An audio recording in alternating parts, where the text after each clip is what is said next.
표준견 시작합니다. 저는 김혜민 기자고요. 김선재 아나운서, 정현석 변호사, 김선욱 변호사 나와 있습니다. 안녕하세요. 왜 박수 안 쳐요? 그냥 오늘은 하기 싫어서. 다들 모자 썼네. 베스트 캠이상 얼굴이 역시. 다들 별로 너무 일찍 좋겠다. 만났어. 나는 그죠? 모자를 잘 못 쓰는데. 우린 역시 베스트 캠이에요. 모자 색깔도 모자 색깔도 비슷하고. 많은데. 근데 여기 브루클린이고 여기는 NI 뉴욕 양키스네. 뭐라 써 있어요? 몰라. NI 저도 모르고 몰라요. 가져온 거야? 뭔지. 브루클린 아니야? 브루클린 뉴욕에 있는 거 맞아요? 좀 그런 거 모르는데요. 몰라요? 브루클린으로 가는 기차. 그거 뉴욕 아닌가? 브루클린은 각종 지역에 많을걸요? 아 그런 거야? 무궁화호. 아 그런 거야? 어. 너도 모르면서 말 꺼내지 마. 아 그냥 이제 브루클린 뉴욕. 강남 같은 거죠. 왜 서울에도 강남이 있고 음. 고양시에도 강남이 있고 고양시에도 강남이 있어요. 강남이란 이름의 지역이 되게 많잖아요. 아, 가- 강의 어, 남쪽이라서 음. 그럴 수 있지. 맞아. 일주일 동안 잘 지내셨어요? 네. 왜 그래요? 우리 너무 아침 일찍 해서 좀 그러니까 힘든 지금 거 같아요. 다들 약간 좀 Good 약간 morning. 지각하기도 했고. 굿모닝. 네. 8시 반에 하고 있네요, 녹음을. 네. 그 저희가 저번에 좋네요. 댓글 1위 하신 분 그분 네. 선물 보냈어요? 네 진격의 뭐였지? 거인? 아, 거인 아니야. 진격에 뭐였지? 아 죄송합니다. 제가 안 써왔어요. 그분 선물 썼어. 스타벅스 뭐 보냈어요? 스타벅스 3만 원 상품권 보내드렸어요. 사비로? 네네. 아이고, SBS 지원 안 해줍니까? 왜 SBS 왜 지원 안 그게 해줍니까? 너무 복잡하고요. 3만 원이면 그러면 저희 과정이. 출연료랑 별로 차이가 없네요. 그런 거 얘기하지 마세요. 예, 예. 우리 네. 출연료 한 30 받는 줄 알죠? 아니 그리고 내가 베스트 케미상 계속 뭐 달라고 하려고 네. 마주치면 얘기를 하려고 하는데 안 보이신다 이상하게 그래? 그때 이렇게 피하신 거 아니에요? 피해 다니시는 거 아니겠지? 주변을 잘 봐. 숨어 있을 수 있어. 주변에서 도사리고 있을 것 같은데. 아니 근데 그런가? 혜민 기자 개인 돈으로 그렇게 막 보내줬어요. 이거 뭐 이거 이벤트도 못 하겠네. 이렇게 다 우리가 그러니까 사비를 털어서 보내줘야 되는 거면은 왜 이벤트를 그럼 합니까? 집에 있는 거 보내주자. 그래. 너 집에 집에 있는 있는 거 중에서. 집에 있는 카메라 많은데 보내드릴까 다음에? 안 입는 옷 이런 나 거. 카메라 왜 이렇게 많지? 어? 버리는 건가? 쓰레기인가요? 아나바다. 아 옷 괜찮다. 아니 근데 그 해외 만약에- 직구로 산 거 꽤 많잖아요. 아닌가? 아닌가? 아니 해외 직구로 많이 사진 직구는 않아요. 기- 한 개인가 두 개밖에 안 샀어요. 아 옷은. 그래요? 저는 그냥 그럼 백화점에서 돼요. 사요. 그 애장품 이렇게 이름 붙여가지고 애장품 그거는- 혹시 뭐 있나요? 그래도 그거는 우리 근데 중에 김선재 아나운서만 가장 애장 아니 가장이 애장품은 아니라. 썼던 거. 우리 중에 셀럽은 본인밖에 없잖아요. 그러니까. 뭐 만약에 그러니까. 만약에 애장품이 뭐, 있다면 뭐가 있을까요? 옷이 제일 많지 않을까? 옷. 옷이 제일 많을 것 같은데. 어쨌든 나 외. 저는 못 입겠네요. 진짜 많은 거 있어. 텀블러 아 텀블러요? 텀블러 거의 애증품 수준인데 그거 너무 많아. 버리고 싶습니다. 버리고 싶다. 텀블러.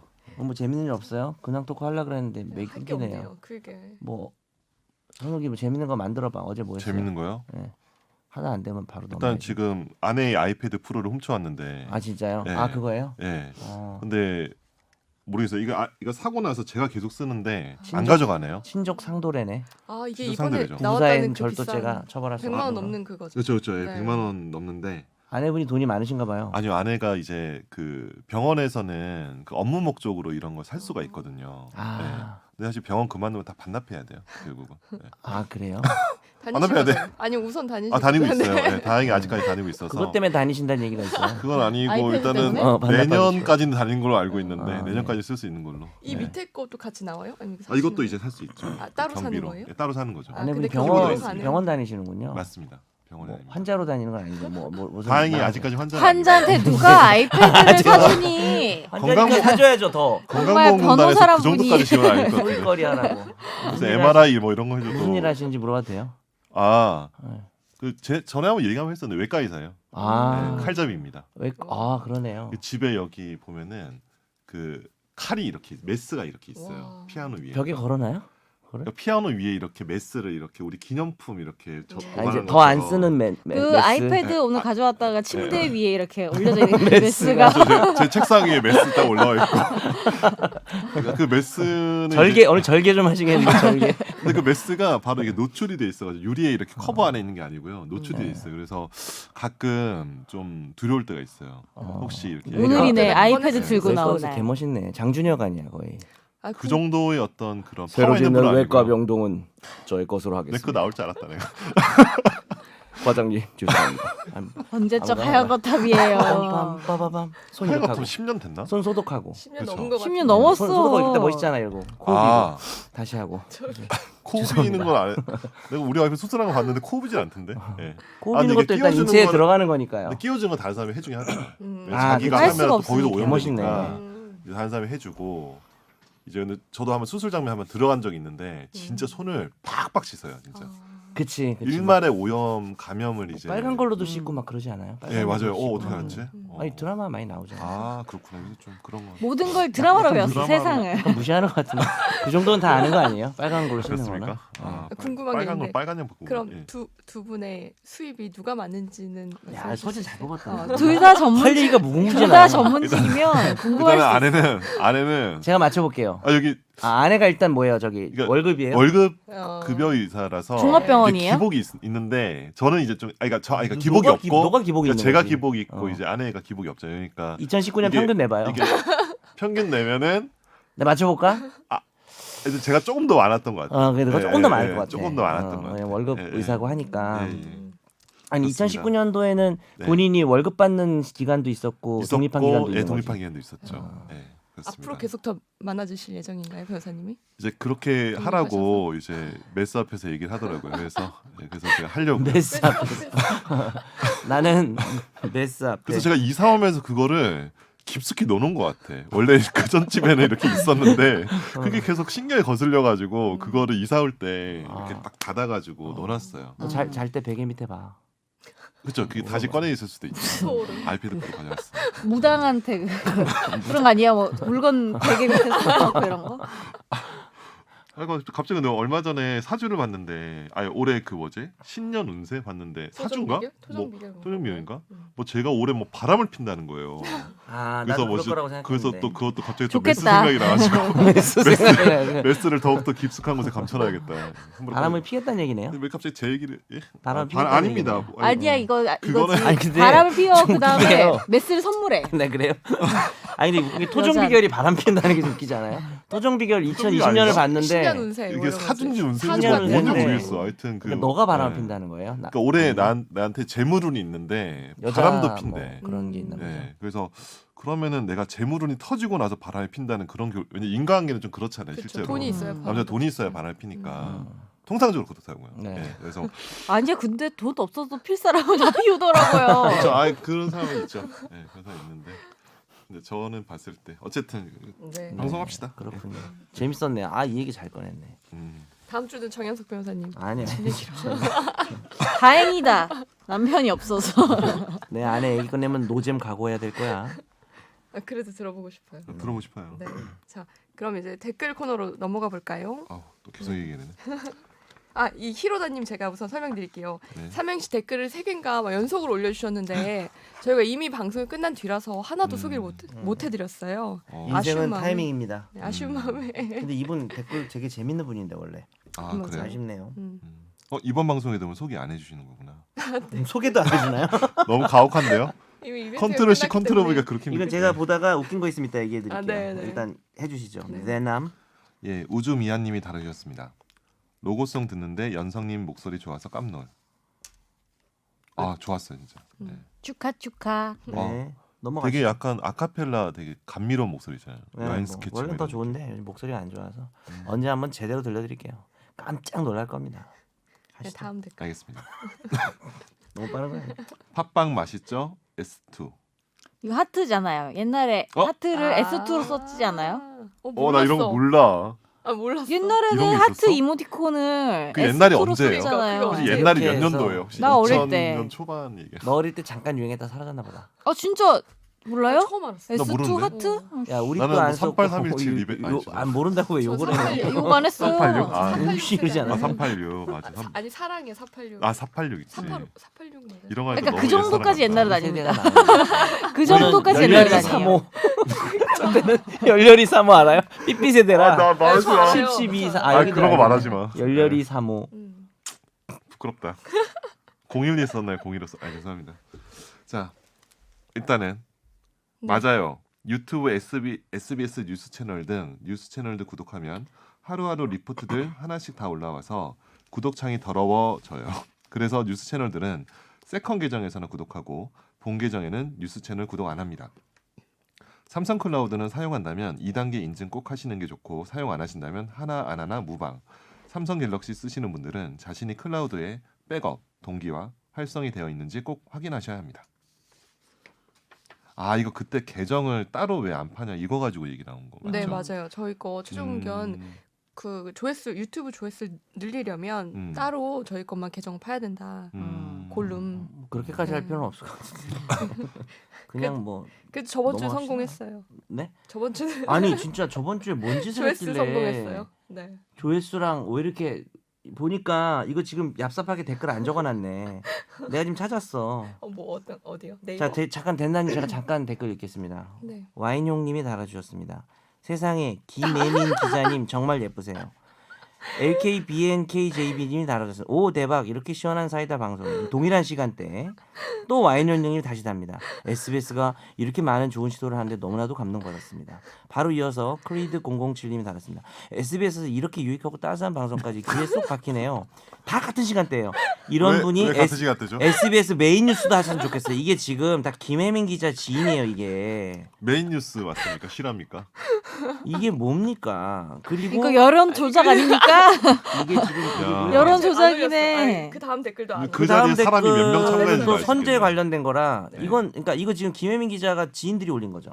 그 다음 이제 선제 안 근데 나오는 그 다음 건 댓글은 아니에요. 아니잖아요. 네. 그 다음 댓글은 휘문 LG님이 밑에 분 말씀에 전적으로 공감해요. 그러니까 사실 밑에 분은 내가 볼 때는 김혜민 기자가 그치? SBS 메인 뉴스 하라는 거거든. 아니 김혜민 기자 친구 애들이 다 술 그렇게 한 마시면서 거지. 다 한 어. 거예요 야 분명히. 방금 이게 사적으로. 그런데 그걸 듣더니 휘문 LG님이 무고한 휘문 LG님이 선재 아나님은 메인 당연히 충분하세요. 갑자기?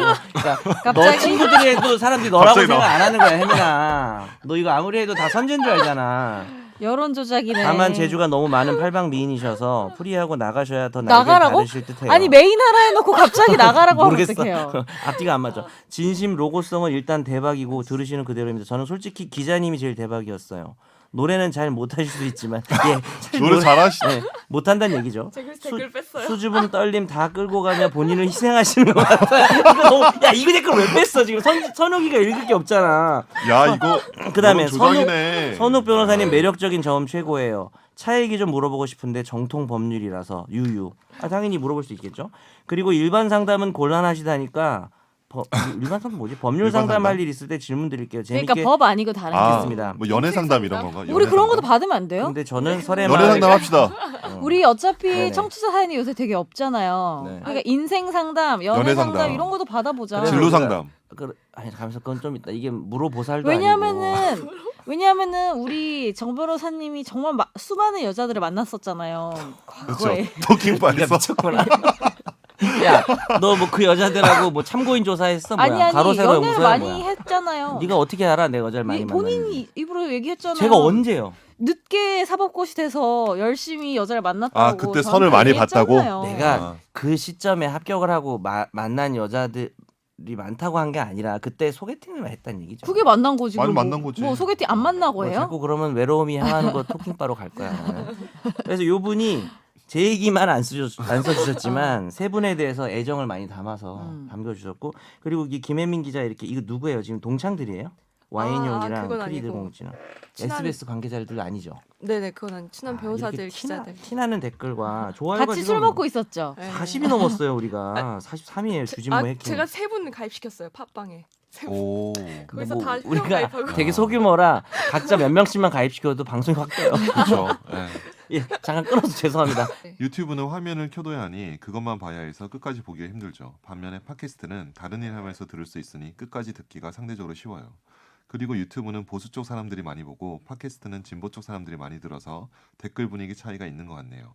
팟캐스트를 진보 쪽에서 다 장악해서 보수 쪽 사람들이 조금 간보다가 유튜브로 다 넘어갔거든요.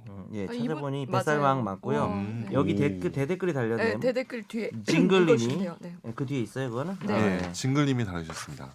그리고 유튜브는 보다가 듣고 있는 내용에 대해서 댓글을 달게 되는 경우가 있어서 나중에 보시기에는 앞뒤 자르고 나온 것처럼 보일 수도 있죠. 아 유튜브는 이제 보는 중에 댓글을 다니까 이제 뭔가 뒤에 맥락을 모르고 앞에만 보고 이제 댓글 낼수 있다 맞아요. 그 뜻이구나. 그리고 나 되게 대단한 게 이렇게 긴 오. 댓글 쓰시는데 네. 우리 청취자들은 음. 막 점도 다 찍고 맞아. 띄어쓰기도 다 아. 잘 하시고 맞춤법도 다 그러니까요. 맞게 나 이런 댓글을 진짜 오. 소중한 야, 댓글입니다. 청취자들이 인텔이 아닐까? 인텔이? 알고 보니 옛날 기자예요. 말로. 인테리가 뭐예요? 아니, 옛날 말로 해봤어요. 인텔리. 우리 인테리 계층들이 옛날 80년대 그런 말투였단 말이에요. 네, 다음 댓글. 샤방가이님. 아 샤방가이님 드디어 로고송을 녹음했군요. 김혜민 기자님의 목돌림 창법 인상적이에요. 엄청 놀리네. 원하지 않은 바이브레이션이죠. 그렇죠. 권지윤 기자님의 둠칫둠칫 시그니처 사운드 정도는 삽입할 줄 알았는데 아쉽네요. 축하. 뵌 적은 없지만. 안녕하세요. 최근 41중 추돌 사고가 났었죠. 그때 지인이 블랙아이스로 단독 사고를 당했습니다. 아니 냈습니다. 차량은 90도로 넘어져 폐차 수준이었고 운전자는 옆으로 매달려 있다가 구조돼서 2주의 진단을 받았습니다. 외상은 없지만 통증이 계속되어 6일 정도 입원 뒤 통원 치료를 받는 중입니다. 그런데 지인이 통원 치료로 바꾸게 된 이유가 자동차 보험 한도 때문이었다고 하는데요. 이게 무슨 말일까요? 자동차 보험 가입 시에 자기 신체를 부상 사망 한도를 최소 부상 기준 1,500만 원부터 5천만 원까지 가입이 가능한데 이번 사고는 달랑 60만 원만 보상이 된다고 합니다. 얘기를 들어보니까 담보가 1,500 또는 최대 5,000으로 가입했다고 하더라도 보험사가 부상 정도를 판단해서 최저 등급으로 적용하면 60만 원까지 주기 때문에 치료 중 퇴원을 할 수밖에 없었다고 합니다. 실제 병원비를 보상받으려면 자동차 상해라는 담보를 별도로 들거나 실비보험을 통해서 겨우 보상받을 수 있다고 하더라고요. 이게 무슨 말인가 싶으시겠지만 단독 사고를 내고 본인이 병원 신세를 져봐야 그제야 알게 될 것 같아서 최종 의견을 통해 많은 사람들에게 알려드리고 싶어서 설명드렸습니다. 여기서부터는 한문철 변호사님께 질문드리고 싶은데 최종 의견에서 아실지 걱정입니다. 김선호 변호사님이 최근 차량에 관심이 있으시다고 하니 좀 아실 것 같네요. 한문철 이기자. 한문철. 단독 사고가 아닌 쌍방 과실에 의한 사고일 경우 전체 차량 수리비는 수리비의 과실 비율로 분담하는 것으로 알고 있는데요. 대인도 대물과 동일하게 처리된다면 만약에 내 병원비가 30%는 상대방이 부담하더라도 70%는 내가 부담한다. 과실 비율에 따라서 그렇다면 내 보험에 자기 신체 보상 한도가 적용될 텐데 위 단독 사고와 같이 보험사에서 최저 등급으로 평가를 해버리면 실제로 치료는 제대로 받을 수 있는지 걱정됩니다. 자기 보험이 스스로에게는 너무 인색한 거 아닐까요? 잘 봤고요. 일단 한문철 변호사님은 뭐 워낙 이 분야를 오랫동안 하셨고 이 보험이 사실 근데 변호사들 생각보다 모르는 거 아세요? 자동차 보험 관련해서 너무 이게 다양하죠 또. 다양하기도 하고 이게 약관을 다 분석하고 들어가야 되는 거라 가지고 이게 법률적인 부분보다 이제 약관에 다 이제 규정된 것들을 이제 이행하는 거에 불과하거든요. 근데 사실 저도 자동차 보험 들지만 잘 약관 잘 안 보잖아요. 그래서 뭐 일단 그냥 정리해서 말씀드리면은 요게 이제 자기가 이제 자기 신체 뭐 상해랑 뭐 이렇게 보험을 들다고 하더라도 통상적으로 이제 보험사에서 워낙 나이롱 환자도 많고 이러니까 이게 보험사에서 자체적으로 등급을 정해서 일정 한도 이상으로는 안 주게 이렇게 약관에 다 돼 있을 거예요. 자기네가 등급을 매겨가지고. 그리고 또 하나 이제 뭐 마지막에 있는 게 뭐냐면 그 과실 비율 뭐 7대3, 5대5 뭐 이런 거 있잖아요. 그죠? 그거는 대물 그러니까 상대편에 그러니까 자동차 자체의 수리비에는 이제 적용이 되지만 웃긴 거는 대인 보험 그러니까 상대편의 그 대인 보험 중에서 치료비 부분은 그 과실 비율이 적용이 안 돼요. 이거는.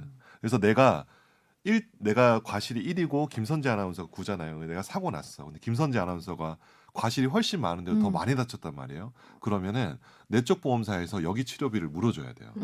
그치. 물론 여기서도 내 치료비를 물어줘야 돼.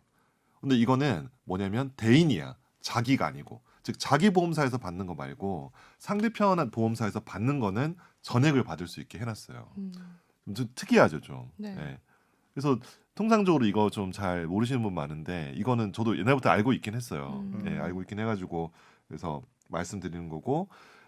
근데 이제 요 치료비 관련해서 이제 실제로 이제 뭐 입원비나 이런 것들은 이렇게 과실 비율 없이 다 상대편 보험사에서 받을 수 있는데 대인 같은 경우도 1, 2 이렇게 해가지고 약관에서 다 이렇게 규정이 있어요. 근데 그 경우는 맞아요. 사망이랑 뭐 중상해 뭐 이런 경우는 뭐 이렇게 또 지급하는 그 금액이 또 있거든요. 그래서 그거 같은 경우는 아마 과실 비율대로 하는 걸로 알고 있어요. 예. 근데 통상적인 병원비 같은 경우는 과실 비율 없이 상대편 보험사에서 받는다라고 알고 계시면 될 것 같습니다. 그래요. 근데 이게 문제가 돼가지고 개정한다 몇 년 동안 얘기가 나왔는데 아직도 개정 안 된 걸로 알고 있어요. 예. 왜 왜냐면 약관을 다 그것만- 바꿔야 되니까. 왜 그것만 그렇게 됐을까요? 제가 보기에는 그러니까 빨리빨리 치료를 해가지고 사회에 복귀하라는 취지라고 제가 알고 있거든요. 그냥 이렇게 어쨌든 왜냐면 치료비 안 주면은 이 사람 치료를 못 받잖아. 네. 치료 못 받으면 일도 못 하고 뭐 가정도 뭐 생계가 어려울 수도 하니까 어떻게든 치료비는 과실비하고 상관없이 빨리 치료를 해서 사회로 복귀하라는 뜻으로 하는 것으로 알고 있어요. 네. 근데 이게 문제는 많죠. 네. 왜냐면 과실 많은 사람이 사실 상대편 보험사로부터 치료비 다 받으면 나는 엄청 할증이 될 거 아니야. 난 그쵸. 과실이 적은데. 네. 그 진짜 좀 문제긴 하거든요. 네. 그렇습니다. 깔끔하네요. 네. 너무. 공부를 많이 해오신 티가 아니, 나요. 근데 한문철 변호사님 그 유튜브 제가 종종 보는데 그 오토바이가 꽝. 꽝. 느낌 오실까요? 나 근데 그 블랙박스 영상 보다가 지금 너무 끔찍한 거 많이 봐가지고. 너무 심한 거 맞아. 많아요. 혐오 방송. 이거 약간 좀. 약간 뭐 19금 같아. 나 얼마 블랙아이스 이 영상 보셨어요? 이 블랙박스 아저씨가 피하는 거? 네, 그 아저씨가 차 몇 대 피하는 그거는 거의 거. 영화죠, 영화. 그 뭐지 검은 고양이 그 목숨 검은 고양이 목숨 9개래매요. 그 아이고. 아세요? 아니에요. 뭐 이거 할머니한테 들은 것 같아요. 옛날에 미신 시골에서 이거 그 유럽이야. 이거 서양에 있는 속담이에요. 아. 근데 이제 제가 서양 할머니한테 들었는데. 홍콩 아니 그 헤이 그랜드선. 그러니까 거의 그 정도 수준으로 다 피하잖아요. 네, 맞아요. 근데 제가 근데 그 구간을 되게 자주 다니는 아. 구간인데 거기 어쨌든 다리니까 이 교량 있죠. 네. 교량은 확실히 되게 안개도 많이 끼고 거기 남한강교인가 거기로 제가 알고 있는데 맞나? 하여튼 강 위에 있는 다리는 진짜 조심해야 돼요. 되게 새벽이나 밤에 브레이크 밟으면 안 돼. 그 무슨 영상이라고요? 블랙 아이스. 블랙아이스. 블랙아이스 블랙 피하는 아이스 거. 검색하면 돼요. 네. 블랙 아이스가 뭐예요? 까만 눈이에요? 까만 얼음이에요? 얼음. 얇게. 살얼음. 뭔지 알다. 안 보이게. 살얼음. 아 뭔지 안다. 아, 블랙 아이스. 살얼음. 네. 노면에 있는 거. 노면에 맞아요. 있는 살얼음. 눈에 안 보여서 사람들 많이 그 사람이 차가 한 5대를 연속으로 피해요. 그러니까 자기가 혼자 미끄러진 다음에 차에서 나와서 차에서 그쵸? 나와가지고 차에서 나와서 차들이 막 계속 뒤에 있는 부딪히는데 차한테 피해. 멈추라고 하는데 뒷차가 자, 화제의 판결 코너입니다. 직장 동료에게 얼린 과일이 담긴 비닐백을 던지고 우산 끝을 겨누며 찔러 죽이겠다고 협박했다면 처벌받을 수 있을까요? 당연히 그럴 것 같은데 아닐 수도 있겠구나. A씨는 2018년 회사 사무실에 있는 냉장고가 얼린 과일이 담긴 비닐 때문에 문이 안 닫힌다며 이 비닐을 꺼내서 바닥에 집어 던졌습니다. 그러자 같은 직장에 근무하던 B씨가 왜 음식을 바닥에 버리냐 우리 팀원 것이다 라며 주우려고 했는데 그러자 A씨는 이 얼린 과일이 담긴 다른 비닐을 B씨를 향해 던졌습니다. B씨는 이를 막으려다 왼쪽 새끼손가락을 맞아서 6주간의 치료가 필요한 골절상을 입었고 많이 다치네. A씨는 또 이 손을 다친 B씨가 자리로 돌아가자 우산 끝으로 겨누며 이걸로 찍어서 죽여버릴 거야 라고 협박을 했습니다. 찍어서 죽여버린다는 거는 음. 몇 번을 찍어? 또 유서를 써놓고 출근하라는 문자를 B씨에게 보내고 사람들 앞에서 B씨를 욕한 혐의 등으로 기소됐는데요. 아 잠깐 유서를 써놓고 출근해라 음. 이렇게 문자 보낸 거죠? 예. 그리고 서울중앙지법은 이 특수상해와 특수협박 등의 혐의로 기소된 A씨에게 최근 징역 1년과 벌금 50만 원 그리고 집행유예 2년을 선고하고 80시간의 사회봉사를 명령했습니다. 징역 집행유예까지 나오네. 많이 다치셨네. 6주 전치 6주 손가락. 아니 결집 근데 얼린 부러지셨네. 물건이 되게 위험해요. 그 아, 안 해봤어요? 냉장고 정리하다가 얼린 물건 떨어지면요 발등에 되게 맞아. 발등에 아파요. 떨어져. 맞아, 맞아. 되게 아파. 거의 뭐 레고 밟은 수준이죠. 얼면은 무조건 위험해요. 근데 제가 이 두 분의 관계는 잘 모르겠지만 이 A 씨는 약간 분노 조절 장애 아니에요? 이 정도면 좀 그런 것 같아요. 뭐 상황은 잘 몰라도 네. 너무 심한 거 아닌가? 이거? 그걸 왜 던지죠? 음. 잘 그러니까 크게 잘못한 것 같지 않은데 B 씨가. 네. 해동을 그리고 시켜서 던지도 약간 그 말하는 게 전자레인지까지 되게 가야 되나요? 왜 이런 거 많이 해본 그러니까 욕을 많이 해본 사람은 되게 욕이 아, 다채로워지잖아요. 그렇지, 그렇지. 네. 근데 유서를 써놓고 출근하라는 말 누구한테 해본 적 있어요? 이제 해보려고요. 진짜 다채로워. 앞으로 좀 써보려고요. 야, 너 유서 쓰고 출근해. 왜 출근을 하는 건 하는 거네요. 그러니까 그것도 웃기네요. 유서 쓰고 반성하고 있어 이게 아니고 병간해 이런 게 아니고 유서 쓰고 출근해 좀 웃기네요. 그러니까 유서 쓰고 죽어도 아니고. 나처럼 한 10분 출근하고. 지각하겠네. 그러니까 너무 유서를 웃기잖아. 써놓고 지금 뭔 말이에요? 검사 맡으라는 건가? 출근길에 자기가 위해를 가하겠다는 도라이? 뜻이야. 출근길에. 아, 내가 널 죽이겠으니. 어. 우산으로 아, 찍어서. 오늘 죽일 거니까. 출근 중에. 미리 써놔라. 아 미리 써놓으라는 거네. 아 이거 웃으면 안 돼. 너무 웃기다. 아니 근데 나는 같은 회사 직원들끼리 소송하는 게 너무 웃긴 것 같아요. 진짜 이런 일이 얼마나 벌어질까? 아 근데 이제 피해자는 안 할 수가 없지 않을까요? 맞아요. 이거는 나이도 뭐 많으시네 미안한데. 연세가. 특수 협박 혐의도 인정이 된대요. 참 이 판결을 가져온 이유는 이렇게 떠들 농담 짓거리나 하라는 얘기가 아니었고요. 네. 아니었어요? 네. 항상 그런 줄 알았는데. 맞아요. 근데 위험한 물건의 개념이 흉기라는 게 있고 위험한 물건이 아닌데 간단히 말씀드리면 흉기는 아예 사람을 살상하려고 만들어진 거고요. 네. 위험한 물건은 그런 용도는 아닌데 쓰기에 따라서는 상당히 사람에게 위험을 가할 수 있는 생명이나 신체에. 그래서 뭐 여러 가지 판결이 있어요. 예전에도 한번 말한 적이 있는데 마요네즈 병이라든지 좀 곡괭이자루 옛날 판결 중에 당구 큐대 뭐 이런 것들이 많이 있었고요. 좀 독특한 거는 최근에는 국회의원인 피고인이 FTA 비준 동의안에 대해서 그 본회의 심리를 막으려고 발언대 뒤에서 이제 CS 최루 분말 네. 이런 거를 했을 아. 때 요게 또 좀 이제 위험한 물건이라고 봤습니다. 뭐 그런 것도 있고요. 그래서 여기서는 얼린 과일이 담긴 비닐백이 위험한 물건이 된 또 판결이 하나가 나온 거죠. 근데 이게 특수 폭행도 있지 않아요? 특수 폭행도 있죠. 근데 왜 그렇- 특수 상해가 인정됐어요? 아 그러니까 이제 협박. 이렇게 보시면 돼요. 폭행하고 상해가 폭행은 신체를 훼손하지 않는 거고 상해는 신체의 생리적 기능을 훼손하는 건데 내가 아. 멱살만 잡으면 네. 폭행 고의잖아요. 음. 근데 멱살 잡고 흔들다가 어떻게 하다가 여기 좀 상처가 갔어 많이 가슴에. 그러면 이건 폭행 치상이에요. 네. 근데 이 얼린 과일을 사람을 향해 던진다? 다칠 거라는 거를 충분히 고의로 의도했다는 게 되니까 아. 폭행이 따로 성립할 필요가 없고 그냥 상해죄가 되는 거죠. 아, 그리고 왼쪽 새끼 손가락을 맞아서 골절상까지 입었기 때문인가요? 그렇죠. 그게 아, 상해인 거죠. 네. 근데 이제 상해 결과를 이 사람이 의도한 게 아니고 너 임마 왜 그래 하고 어깨를 밀쳤는데 이상하게 몸개그하면서 자빠지고 뭐가 쓰러지고 하면서 다치면은 이제 폭행치상인데 아. 자기가 몸개그하면은 인과관계가 없으니까 치상 안 되는 거 아니야? 그러긴 하죠. 근데 뭐 인과관계가 있으면은 있으면 있겠지. 너 나 설명하는데 왜 그냥 갑자기 그냥 너 왜 그래? 나 너 아까 설명할 때 가만히 있었는데 그건 솔직히 몰라서 가만히 있었던 거죠. 아닙니다. 어쨌든 그래서 저기 잊어버렸잖아. 어쨌든 폭행 치상이야. 이 사람이 한 행위가 저 사람이 다칠 거라는 걸 충분히 미필적으로 고의가 의도가 있다고 보면 그냥 상해죄고요. 그게 아니라 뭐 그냥 이렇게 유형력만 가하려고 했는데 네. 다치게 되면 폭행치상, 안 다치면 폭행 이렇게 됩니다. 참. 네. 그렇습니다. 설명했는데 재밌네요. 왜 참 이래요? 아니 여기 지금 보면 특수 나 상해, 피해 특수 의식이 있나 봐. 협박, 네네. 모욕 혐의까지 다 인정이 됐어요. 그러니까 모욕은 뭐가 모욕이에요? 근데 당하신 욕한 거. 분이 주소 진, 써놓고 출근. 당하신 분이 진짜 싫었나 봐. 그거는 협박이고 그다음에 이것도 웃겼어요. 우산 끝으로 찍어 죽이겠다는 게 특수협박이지. 몇 번을 찍어야 죽죠? 우산도 위험해요. 뾰족하게 위험하지. 생긴 네, 거는. 그래서 특수 협박인 거예요. 찔러 죽이겠다, 찍어 죽이겠다가 위험한 물건을 들고 협박을 한 거니까. 킹스맨에서 나오는 그런 뾰족한 우산. 근데 킹스맨 여기 보면 엄청 또 뾰족한 우산. 킹스맨까지 가. 아니, 엄청 뾰족하잖아 그 우산. 너 오늘 옷이 약간 킹스맨 같다? 그런가요? 아니 양복 입었으니까. 근데 난 되게 신기한 네. 게 여튼간에 거의 10살 가까이 많은 맞아요. 분한테 네. 그래도 아, 네. 55세, 63세 다 동년배죠, 뭐 저까지 다 그렇게 동년배니까 이 정도 나이 되면요 비슷비슷해요. 그 나이 돼도 이렇게 에너지가 있군요. 네. 그것도 신기하다. 그래 임마. 역시 마음은 언제나 청춘이야. 너무 싫다. 인생은 60부터.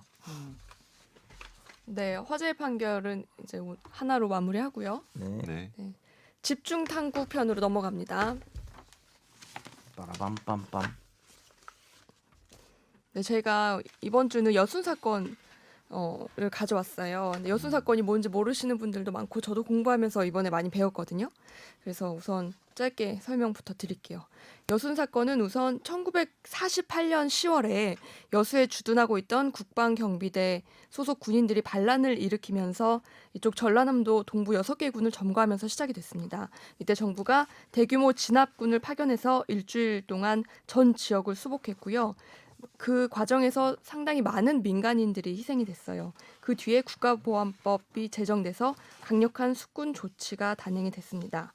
이때 민간인들이 얼마나 희생이 됐냐면 그 반군 협력자 색출을 이유로 2년 동안 전남과 전북 그리고 경상도 지역에 무고한 민간인들이 숨졌고 그때 이제 과거사 정리위원회가 2009년에 한번 정리를 해봤더니 이 여순 사건으로 순천 일대 민간인 438명이 군과 경찰에 의해서 집단 사살됐다고 결론을 내렸습니다. 그 뒤에 이제 유족들이 2011년에 이제 과거사 정리위원회 결론을 토대로 법원에 그 군사법원 재판 재심을 청구를 합니다.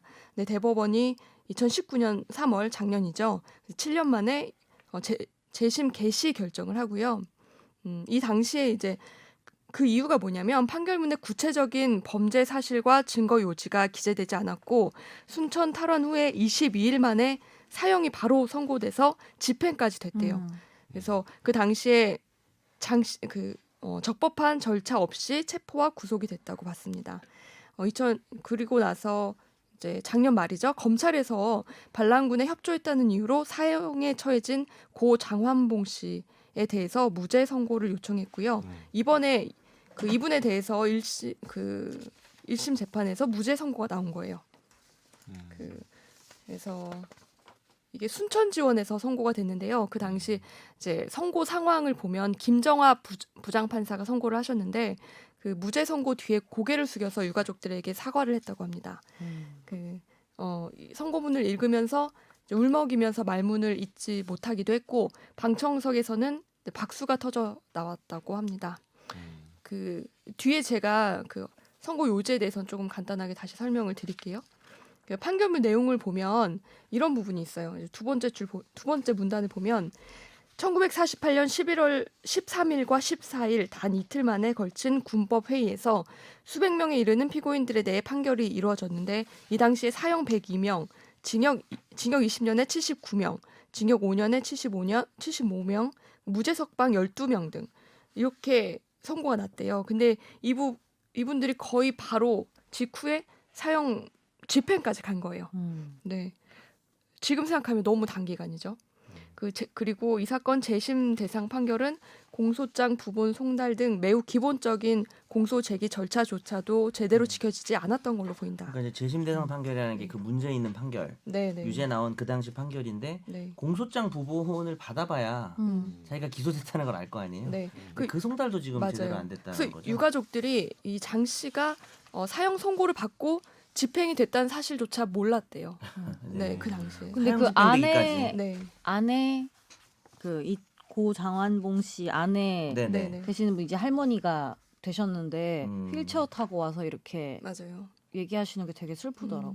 영무원이셨죠, 이분이. 그분 그 상황 설명드리면 이분은 그 국군이 반란군으로부터 순천을 탈환한 직후에 반란군을 도왔다는 이유로 체포가 됐고요. 그 당시 그냥 철도 공무원이셨어요. 네. 근데 아무런 이유가 없었어요, 사실 대부분. 근데 22일 만에 사형 선고를 받고 곧바로 형이 집행이 됐습니다.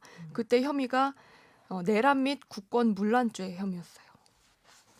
근데 그리고 나서 이제 재심 신청이 들어가니까 검찰에서 막 그 당시 공소장을 찾아본 거예요. 근데 제대로 된 공소장 내용이 발견이 거의 안 됐어요. 판결서도 뭐 네, 맞아요. 남아있지 않았다고. 네, 아예 거의 판결문도. 없었어요.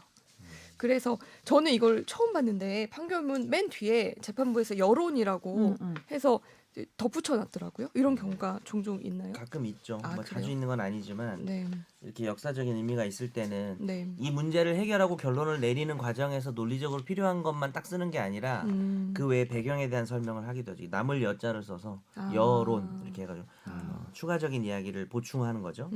그랬구나. 그래서 이제 제가 좀 인상 깊게 봤던 부분을 이렇게 네, 중요 표시해놨는데요. 다 읽기는 좀 어려운 것 같고 앞부분 먼저 읽어볼게요. 이미 개별 사건에 관한 형사 기록은 물론 판결서도 남아있지 않고 유족이나 참고인의 진술 내용도 확보하기 어렵고 또 확보된 진술 내용도 당시의 혼란스러운 시대 상황과 세월의 경과 등으로 인해 희생자의 사망 시기 또 사망 원인 자체를 알 수 없는 사건에서 형사법상 요건을 충족하기라는 불가능에 가깝습니다. 이거 뭔 얘기냐면 과거사 정리위원회나 이 유족들에게 재심 청구할 때 이런 자료들을 요구한다는 거예요. 근데 이걸 원래는 요구해야 되죠. 원래는. 네. 근데 근데 이 자료를 유족들이 확보하기가 굉장히 어렵다. 도저히 불가능하죠. 네네. 그래서 유족과 목격자들이 그 당시에도 알지 못했던 공소 사실을 이제 와서 복원하도록 한 이후에야 유죄의 확정 판결을 받은 피고인이라는 오명을 벗을 수 있다고 말하는 것은 도저히 과거사 정리법에서 규정하고 있는 국가의 의무를 다하는 조치라고 할 수 없습니다. 이게 지금 나와 있는 규정에 대해서 이제 비판을 좀 해주셨어요. 그리고 이제 마지막으로 사법부의 구성원으로서 무고한 희생자 고 장왕봉님과 그 유족들께 이 사건 재심 대상 판결과 그 판결의 집행이 위법한 공권력에 의한 것이었음을 밝히며 깊이 사과드립니다. 장완봉님은 좌익도 아니고 우익도 아니며 오로지 국가의 대동맥인 철도의 운행을 책임지기 위하여 국가가 혼란스럽던 시기에도 몸과 마음을 바쳐 성실히 직무를 수행하고자 하였던 명예로운 철도 공무원으로 기억되고 있습니다. 70년이 지나서야 장완봉님에 대한 유죄 확정 판결이 잘못이었다고 선언하게 된 점을 더 일찍 명예회복을 해드리지 못한 점을 머리 숙여 사과드립니다.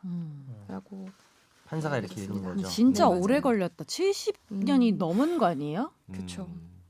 그렇죠. 그러니까 네. 돌아가시고 지금 음. 넘은 거니까. 근데 지금 이 현 시대에 사는 저는 정말 이해하기 어려운 게 어떻게 그 당시에 사형 선고와 집행이 이렇게 빠른 시일 내에 이루어질 수 있는지 이것도 유가족들이 가족들이 모르는 상황에서 도대체 어느 나라가 그게 가능한지.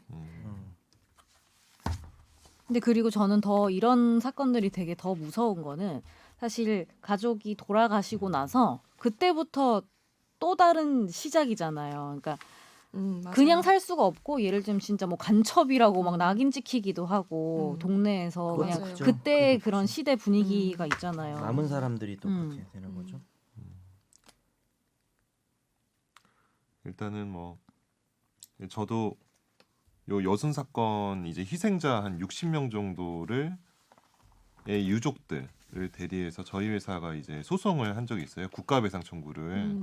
그래서 2012년도에 제가 뭐 변호사 저희 회사 들어와서 일하자마자 이 일을 했었는데 그때 이제 저도 뭐 유족분들 뭐 통화도 많이 하고 인터뷰도 하고 뭐 했었던 기억이 나요. 근데 그 당시에 요게 일단은 뭐 말씀드리면 과거사 정리법을 잘 모르셔가지고 네. 이게 과거사 정리법이 이제 이름이 긴데 진실 화해를 위한 과거사 정리 기본법이라고 해서 네. 이게 노무현 대통령 정부 때 이제 아마 만들어지고 이제 위원회 만들어지고 계속해서 활동을 했죠. MB 네. 때까지도 활동을 하고 실제로 이 사건 같은 경우도 2009년에 여순 사건 관련해서 아마 진실화해 그 위원회에서 아마 맞네요. 2009년 1월 7일자로 순천 지역 이제 여순 사건 진실 규명 맞아요. 결정을 했거든요. 그러니까 그 과거사 위원회 조사위원들이 그 유족들 인터뷰랑 뭐 여러 가지 어떤 물증들 그리고 다른 국가 기록 같은 거를 참고해서 그 해당 그 유족들의 어떤 희생 사실, 즉 국가 권력에 의한 희생 사실을 밝히는 거죠. 네. 그 진실 규명을 하고 나서 그 진실 규명 결정에 기초해서 이제 수많은 그 유족들이 소송을 많이 했거든요. 국가배상 청구하고 그러면서 이제 국가 권력이 근데 올해 통상적으로는 불법행위 손해배상 청구권은 10년이잖아요. 그죠? 저희 방송 많이 들으신 분들 다 아시겠지만 근데 그때 이제 대한민국의 즉 국가 권력의 범죄는 소멸시효 적용을 배제하는 것으로 이렇게 네. 약간 다툼이 많았어요. 소멸시효 적용이 되냐 안 되냐 뭐 이렇게 말이 많았는데 이게 어쨌든 진실규명 결정되고 나서 어쨌든 그 일정 기간 내에 소송하면 다 받아주는 것으로 다 정리가 돼가지고 근데 소송을 엄청 많이 했었죠. 그래서 대개 1인당 유족 그러니까 희생자 한 명당 이제 한 1억에서 2억 사이로 해서 법원에서 배상을 해줬거든요. 네네. 그래서 보면 유족들이 이제 그 상속분대로 나눠 가지는 건데 그렇죠. 저도 그때 소송하면서 느끼는 건 뭐냐면 이 당시 이제 과거사 정리법에 따르면 이거를 이제 진실규명 결정하고 이제 국가가 결국은 이제 입법 의무를 부여를 했거든요. 이거 뭐 재단을 만들든가 제주 4.3처럼 네. 재단을 만드는 거 아니면은 개별적으로 배상을 해줘라라고 했는데 그 절차가 이제 후속 정권에 그게 이루어지지 않은 거죠. 않으면서 그래서 소송을 할 수밖에 없었던 거예요. 네. 원래 그 유족분들이 소송을 할 필요가 없잖아요. 네. 국가 자체가 이 사람이 국가 권력의 희생자라는 걸 밝혀줬으면 네. 자기가 왜 구태여 변호사한테 맞아. 비용을 보수 들여서. 주고 저희는 사실 보수 안 받고 하긴 했지만 나중에 이제 어쨌든 근데 그거를 왜 할 필요가 없는 거잖아요. 네. 네. 굳이 또 판결 받아야 되고 근데 그런 것들이 좀 되게 안타까웠어요. 소송하면서. 그리고 제일 안타까웠던 거는 그 나라기록관이라고 해서 국가기록원에 가보면 이 당시 이제 진실 규명 결정할 때 조사위원들이 인터뷰한 자료가 있거든요. 유족들 인터뷰가 있는데 거기 보면 이제 사망 경위 뭐 사체 찾고 그리고 뭐 어쨌든 너무 이게 끔찍한 것들이 되게 많아요. 그 진술 같은 것들이 이제 그거 보면서 좀 되게 좀 눈물을 많이 흘렸던 기억이 나는데 요게 이제 여순 사건 말고도 뭐 저희 회사에서도 뭐 다른 변호사가 했지만 4.3 뭐 아니면 네. 보도연맹 사건이라 해서 6.25 전쟁 터지자마자 이제 북한 인민군들이 막 들어오니까 보도연맹이라고 해가지고 이제 우리나라에서 이제 뭐 하여튼 되게 신기한 약간 이거 나중에 성경하면 너무 긴데 약간 좌익분자들을 보도 올바른 길로 이끈다라고 해가지고 보도연맹이라고 만들었는데 실제로는 좌익 활동을 안 한 사람들도 그냥 어디 거기 가면은 뭐 무슨 뭐 밥 준다더라 뭐 식권 준다더라 이래가지고 그냥 연맹원 가입한 사람 많거든요. 근데 그 사람들을 이렇게 6.25 전쟁 터지면서 계속 인민군 밀려오니까 군경이 학살을 했어요. 보도연맹원으로 등록이 돼 있는 사람들은 선별해가지고 다 잡아가지고 그 사건도 했었는데 어쨌든 그 당시에 이제 돌아가는 형국이나 이런 거 보면 국가 권력 자체가 사실 국민을 전혀 보호하지 못했던 거지. 군경이라는 것 자체가 전혀 이제 어떤 국민을 보호하고 그런 게 아니고 오히려 이제 되게 공포의 대상이고 그랬던 것 같고요. 하여튼 그 당시에 군경의 학살 과정이나 이런 거 보면은 되게 끔찍해요. 그래서 지금 뭐 이 판결이 나고 이분도 그러면은 48년도에 이 일을 당하시고 나서 정말 60년인가요? 거의 70년이죠. 70년이 넘는 기간 동안 아픔을 겪으셨는데 저도 이제 그 사건 하면서 좀 마음 아팠던 사람으로서 참 근데 저는 심심한 되게 위로를. 내가 가족이면 엄청 네. 무력할 것 같다고 무력하죠. 네. 느낄 것 같은 게 예를 들면 내가 일반 개인한테 당했거나 어떤 네. 일반 단체한테 당했을 때는 그러면 내가 그 법률에 기대서 회복을 해야겠다라는 생각을 할 수 있는데 국가에 의해서 당한 것을 그렇죠. 국가에 의해서 다시 판단을 받는다는 거를 신뢰하기가 사실은 어렵죠. 심적으로 일단 너무 오래 걸렸고 너무 어려워요. 그 자체가 될까라는 맞아요. 생각을 하면서 너무 힘들었을 것 같아서 내가 음. 가족이라면은 참고로 뭐 제가 그 당시 사건하면서 되게 옛날 민간인 학살 사건, 그러니까 양민 학살이라고 말을 했거든요 옛날에는. 근데 그 양민 학살의 말은 뭐냐면 약간 좌우익의 개념을 넣은 개념이에요. 양민은 뭐냐면 좌익과 우익이 아닌 선량한 국민이라는 뜻이거든요. 근데 사실 그래서 양민의 말 사실 쓰면 안 돼요. 그 약간 정치적인 개념이 들어간 말이어서 그러니까 진짜 선량한 애를 내가 실수로 죽였네 이런 뜻으로 해서 민간인 학살이라는 말로 바꿔야 되는데 그 민간인 학살 중에 이제 거창 민간인 학살 사건이 되게 유명한 사건이 있어요. 군경이 진짜로 몇백 명을 학살하고 네. 막 시신을 막 불러서 태우고 막 이렇게 막 진짜 너무 끔찍한 사건인데 그거는 진짜 슬픈 거는 그 당시 이게 뭐 약간 그 이승만 정권이 물러나고 나서 그 민주정부가 들어왔을 때 잠깐 들어왔을 때 그게 막 규명이 되면서 이렇게 좀 뭐 위령비도 막 세우고 이랬는데 그게 박정희 정권 들어오면서 그 위령비 다 없애버리고 그 당시 유족들 다 경찰에 끌고 가지고 다 패고 이랬거든요. 근데 진짜 쇼킹하지 않아요? 그러니까. 이거 잘 모르시는 분 되게 많거든요. 다음에 그걸로 할까요? 그러니까 진짜 그 당시 저 왜 그런 보면은 거죠? 이게 왜냐면 이제 결국은 군사 정권이 들어왔잖아요. 근데 그거 누가 했어요? 군인이 했잖아요. 그러니까 군인의 과오를 인정하지 않는 거예요. 그렇죠. 그러니까 재심을 하기로 하는 결정이 있고 또 재심에 따른 후속 절차가 이렇게 두 가지가 구분이 되거든요. 근데 재심을 개시하기로 하는 결정 자체도 되게 그것만 나도 땡큐죠. 예, 그거 일단은 진짜 대단한 진짜 거죠. 땡큐고 잘 없지, 잘 정말. 없어요. 예. 최근에 얼마 전에 뭐 낙동강 무슨 살인 사건 뭐 나왔던데 그렇게 재심을 하겠다. 내가 다시 심리를 하겠다라고 법원이 결정하는 게 되게 힘들어요. 근데 물론 결정하겠다라고 한 다음에 이제 기각할 수도 있겠지. 근데 그건 재심 자체가 개시되는 게 어려워서. 근데 그러니까 진짜 옛날에 그러니까 6.25 전쟁 끝나기 53년 언제 종전됐지? 9월에 종전됐나? 그러니까 종전되기 전까지의 민간인 학살이 정말 많거든요. 이게 그거를 사실 역사 교과서 현재 중고등학교 교과서에 얼마나 많이 실어하는지 모르겠는데 제가 공부할 때만 해도 우리 국군 민간인 학살 사건 현대사 교과서에서 못 봤던 기억이 나거든요. 저도 국사 별로 교과서에 없어요. 그죠? 네. 근데 그런 것들을 저는 실어 놔야 될 것 같아요. 네. 근데 생각해 보면은 우리나라의 전체 역사를 놓고 봤을 네. 때 주변에서 사람들이 사라지지 않은 게 얼마 안 됐어요. 사실 어. 생각해 보면 정말 아무 이유 없이 아무 사람들이 일이 없는 거지. 정말 음, 사라진 일이 진짜 비일비재했잖아요. 그렇죠. 모르는 건 더 많을 걸 우리가. 그렇죠. 근데 생각해 보면 그 기간이 되게 옛날인 거 이것도 사실은 뭐 70년 되게 오래 걸렸지만 전체로 놓고 봤을 때 그러니까 불과 얼마 안 되는 기간까지 이런 말도 안 되는 일이 일어났다는 거잖아요. 그렇죠. 네. 뭐 제주 4.3 같은 경우는 저희 회사 다른 변호사가 했었던 사건인데 그거는 아예 뭐더라? 그냥 판결도 없이 그냥 교도소에 넣어버리는 아 그래요. 절차. 그러니까 네. 그게 막 밝혀졌거든요. 그때도 재판도 안 받고. 근데 사형 구금이 집행했어요. 됐었어요. 사형은 구금. 모르겠고 장기 구금이 음. 판결 없이 뭐 되고 뭐 이런 식으로 뭐 하여튼 그 당시에 이제 뭔가 뭐 굉장히 혼미했던 거죠. 그리고 군경들이 되게 또 뭐 이런 말 하면 좀 명예훼손 될 수도 있는데 군경의 상당수가 이제 일제 시대 당시에 부역했던 사람들이 네. 많이 들어간 것이 이건 팩트니까 있는 그대로 말하면 그런 사람들이 실제로 어떤 일들이 있었는지 아세요? 여수 보도연맹인가 여순 사건으로 기억하는데 여순 사건에서 우리나라 군인이 일본도를 차고 다녔어요. 어떤 군인이 왜요? 되게 유명한 악질이에요. 네. 나중에 죽었나? 근데 일본도를 들고 다니면서 민간인을 목을 베서 죽였어요. 충격이죠. 네. 보도연맹인지 여순 사건인지 제가 기억이 안 나요. 그러니까 뭔가 좀 정상적이지 않잖아요. 네. 어떻게 일본도를 들고 다녀요? 그러니까. 군인이 대한민국 군인이.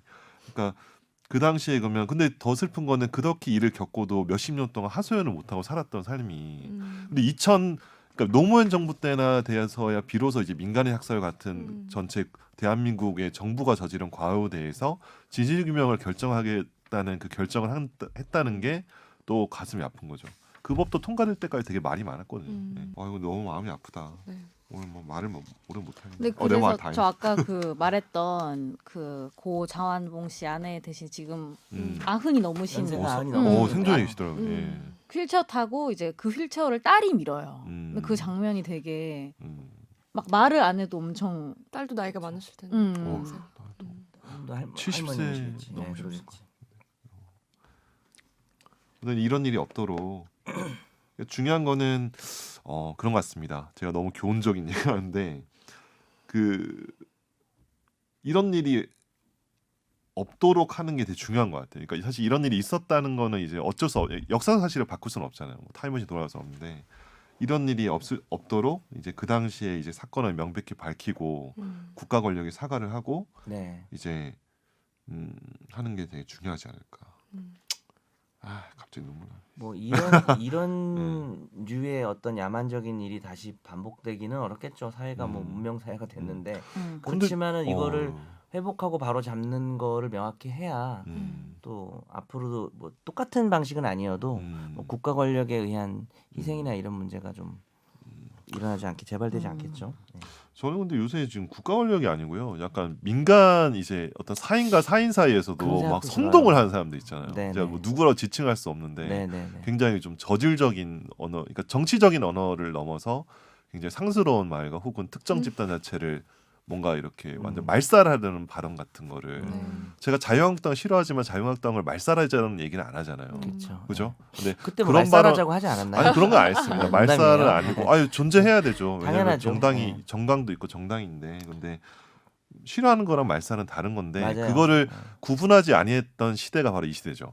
왜냐하면 상대편 내 반대 세력을 말살의 대상으로 보고 멋있는 말인데. 대화랑 타협 혹은 토론이 아니고 그냥 무조건 존재 자체를 부정하는 지금도 어찌 방식으로 됐던 보면은 거죠. 그런 이렇게 눈에 보이는 흉폭한 네. 그런 건 없어도 네. 그런 사고 방식, 그게 약간은 남아 있어요. 어떻게 보면 네오 파시즘 같이 네, 그런, 맞아요. 그런 사고 방식이라는 게 그리고 개인들 사이에도 있는 것 같죠. 어떤 있죠. 집단들 있습니다. 사이에서 네, 그러니까 뭐 집단 꼭 사이도 있어요. 어떤 집권당이나 무슨 정권에 의해서만이 아니라 네. 뭐 그런 건 오히려 없고 별로 네.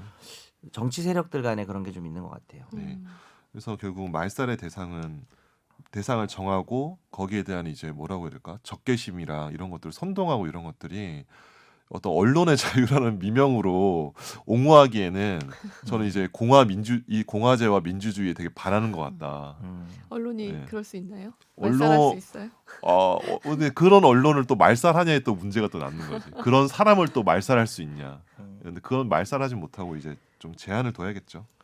그래서 좀 고민이 많습니다. 요새는 좀 국가 권력이 무서운 것보다는 물론 국가 권력 엄청 무섭죠. 무서운데 왜냐하면 엄청난 많은 정보를 가지고 힘도 가지고 있으니까. 근데 사인, 즉 민간인 사이가 더 무서운 것 같긴 해요. 맞아요. 요즘에 네. 이 여론이 더 무서워요. 여론이. 여론이요. 네. 자, 오늘은 네. 네. 침착하고 숙연한 너무 마무리. 숙연하네요. 분위기 숙연할 속에서 땐 숙연하게 마무리해야죠. 네, 마무리를 해보려고 합니다. 네. 오늘도 방송 끝까지 들어주셔서 감사하고요. 여기서 끝내겠습니다. 질문 있어요. 네. 네. 우리 로고송은 이제 나오는 거예요? 이 방송에도 나와요? 나옵니까? 이 뒤에 나오지 않을까요? 부장님께 지금 논의 중에 있습니다. 아, 김혜민 기자 때문에 지금 좀 못 나오고 있는 건가요? 재녹음 해야 되나요? 농담? 네, 감사합니다. 네, 끝낼게요. 고맙습니다. 안녕히 네, 계세요. 감사합니다.